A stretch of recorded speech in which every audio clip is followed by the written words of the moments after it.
The chapter opener goes into the story of the Neuse River Killer. Over the span of a couple days in 1991, about 1 billion fish showed up dead on the shores of the Neuse River in North Carolina. Researchers determined that the culprit was this little guy named Pfiesteria. Now, normally Pfiesteria is harmless, but when the conditions are right, it can transform into a different version of itself that releases toxins that are very harmful to fish. They can kill them. So why was the environment right for Pfiesteria to transform into a killer? The Neuse River is spotted with hog farms and other farms that use fertilizers. It was determined that the nutrient-rich environment that Pfiesteria really loves was created by the runoff that occurred throughout the area. The waste from the hog farms, the different fertilizers made its way into the river. It wouldn't be there, and Pfiesteria turns into the killer that it is. This story really kind of illustrates one of the major themes in environmental science, that as human activities occur and as humans alter natural systems, there are unintended consequences that come along with it. In this case, the unintended consequence would be 1 billion fish that die, but there's also the economics of the area too. There's people that rely on the fish as part of their income and their food, right?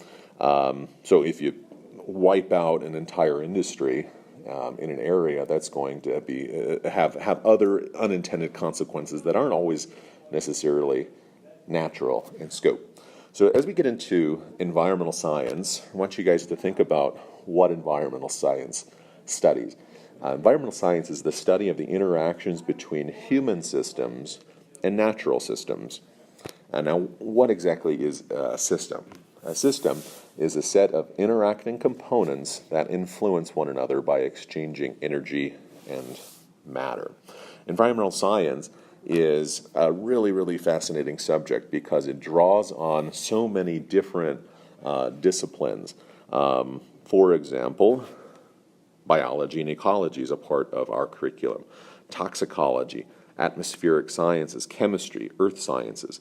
So the sciences go into our study of what we're going to be doing this year, but we'll also be talking about how what occurs on the science side also has an effect on some of the politics and the policy of the areas, the economics of the area, the ethics, law.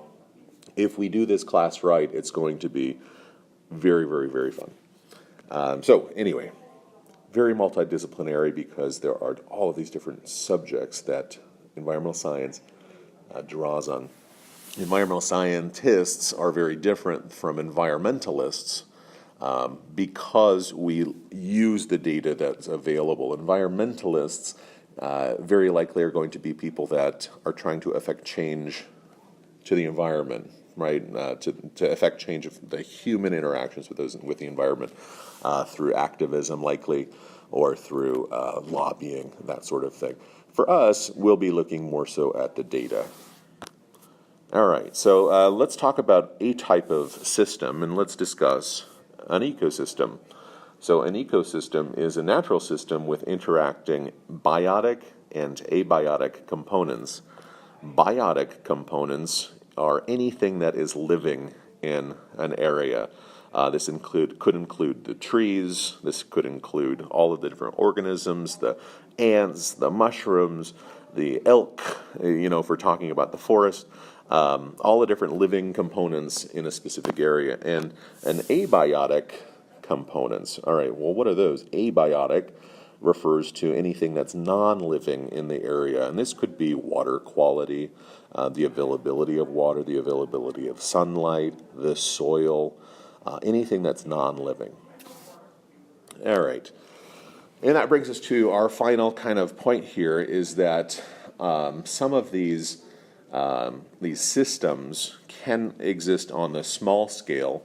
For example, we might have a system just be the tree.